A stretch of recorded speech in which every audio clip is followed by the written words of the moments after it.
घूमैत फिरैत गेलहुँ गौरा नैहर तोर। घूमैत फिरैत गेलहुँ गौरा नैहर तोर। एहन स्वागत केलन जे आँख से झरयनो। एहन स्वागत केलन जे आँख से झरयनो। घूमैत फिरैत गेलहुँ गौरा नैहर तोर। एहन स्वागत केलन जे आँख से झरयनो। बैसल देलन गौरा टूटल चटाई। ओहि में उड़ीस करे सह सह गे माई। बैसल देलन गौरा टूटल चटाई। ओहि में उड़ीस करे सह सह गे माई। तीनों के छन लोटा से हो छन बिन कोर। तीनों के छन लोटा से हो छन बिन कोर। एहन स्वागत केलन जे आँख से झरयनो। एहन स्वागत केलन जे आँख से झरयनो।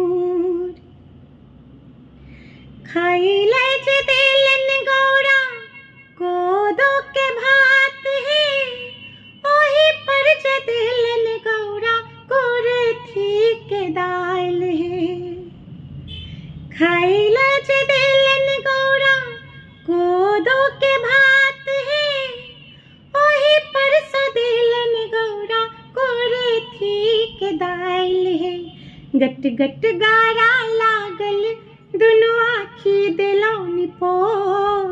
गट गट गारा लागल दुनु आँखी देलौनी पोर। एहन स्वागत केलन जे आँख से झरयनो।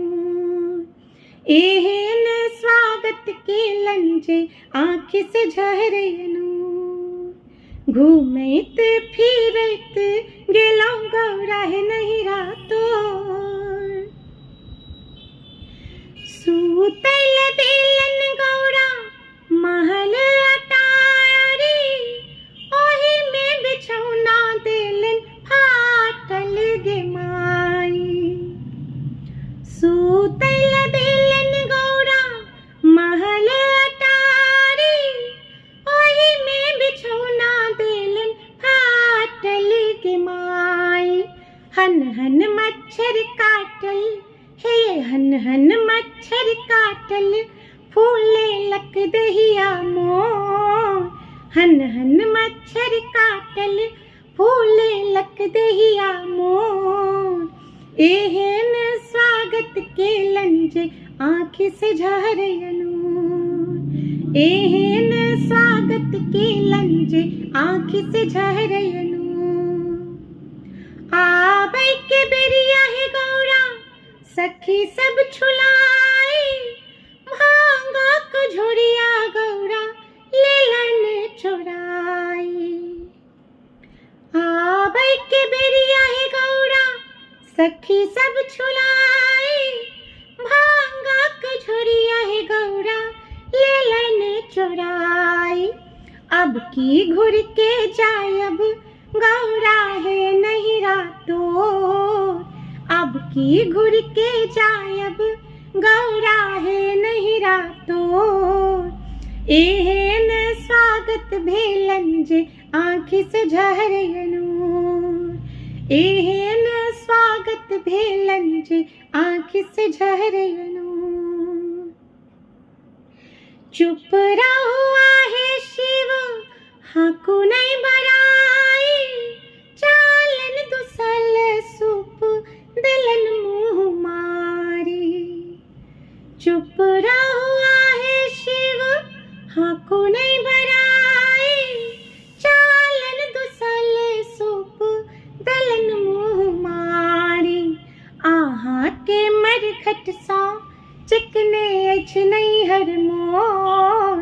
आहाँ के मरघट सा चिकने अछ नैहर मोर। एहन स्वागत भेलन जे आँखि से झरयनु। अब की घुर का जायब गौरा है नहीं रातोर। अब की घुर के जायब गौरा है नहीं रातोर। एहन स्वागत भेलन जे आँखि से झरयनु। धन्यवाद। आशा है हम सबके नीक लागल है। जब नीक लागल है तो लाइक शेयर जरूर करब और कमेंट्स में सेहो लिखब केहन लागल।